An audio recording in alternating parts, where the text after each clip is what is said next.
All right. Welcome back and thanks for staying with us. You're still tuning to Eagles 102.3 FM Abuja. This is your radio experience you can count on.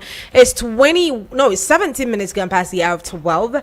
Good afternoon to you. I hope you've been having a good morning so far. It's Children's Day and I've been waiting on my phone to beep as many times as possible. I hear they get a lot on this day because I'm a child, literally, obviously. I've said this countless times, and whether you guys like it or not, I'm a child. But I mean, special segment today for children, and it's a special day. It's their special day, so I mean it's only fair that we dedicate 1 hour of the entire day today to talking with them and hearing about the things that they think their rights are and what their parents can do to make their lives better. So yes, remember I said to have your children around the radio. Let us have this conversation together. But I've got two very beautiful ladies in the studio with me, and I have a very, very, very fine child. You know the thing about me, I like dark skin. It's melanin popping. I mean, it's not common. You don't find it everywhere. And then I have that kid right here with me. So please tell us your name, my darling. My name is Success Chikezi. Her name is Success Chikezie, and my name is Cynthia Frank Ian. That one is not a baby.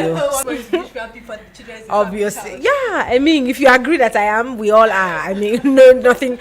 Yeah, so her name is, again, tell us one more. Success Chikezi. All right, Success Chikezie is here with us in the studio, and I think she'll be representing every child out there for us today. But now let's ask our dear Cynthia here.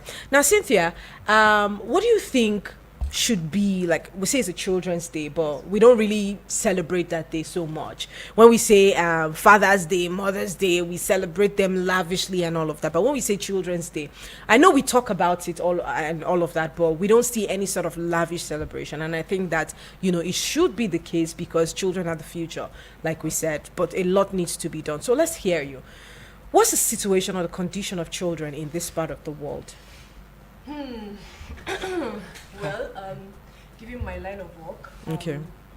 I know that my organization, ComAid and Girl Child Initiative, our focus is on, or we are committed to advancing the rights of women and girls, which of course girls are children, and then persons with disability, and then survivors of gender-based violence, and victims and survivors of gender-based violence.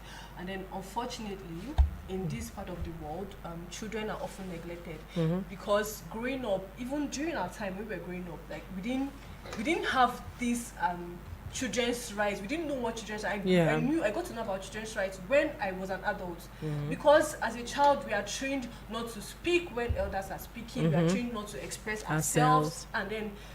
But the thing is that children are humans as well. Yeah. I mean, they have understanding, they have feelings, they have rights. And they know to an extent, they know what they want and they know what is best for them. So it's unfortunate that children in this part of the world are not given that opportunity. I mean, I've seen so many videos where children are expressing themselves, and then you hear comments or you see things like, "Oh, if this was in Nigeria, my mother would not do, like, you can't try this with my mother, you can't do this." Like, I mean, that's sad. It's high time for me. I think it's high time that we shifted away from that line of work, and then included children in their upbringing. We need to include them in their upbringing. We need to find out from children. We need to have a conversation and know what children want and what works for them, what doesn't work for them, and what they like. Because ultimately, like you said, children are the future, and we cannot have a bright future if we don't include children in decision making and what affects them. All right, thank you so much, Cynthia, for that contribution. Their children should be part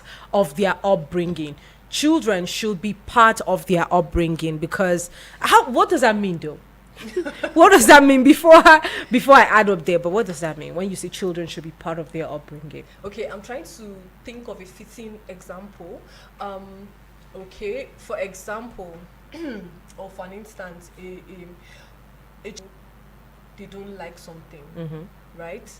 But then you feel like as a parent or as an adult, you know what is best for your child.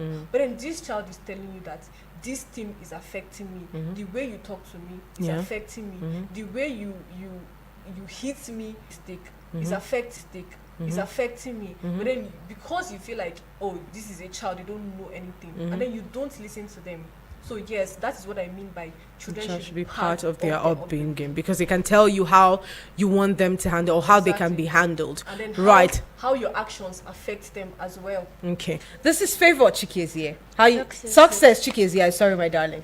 So how do you think your lives can be better? Your life can be better as a child. What do you think your parents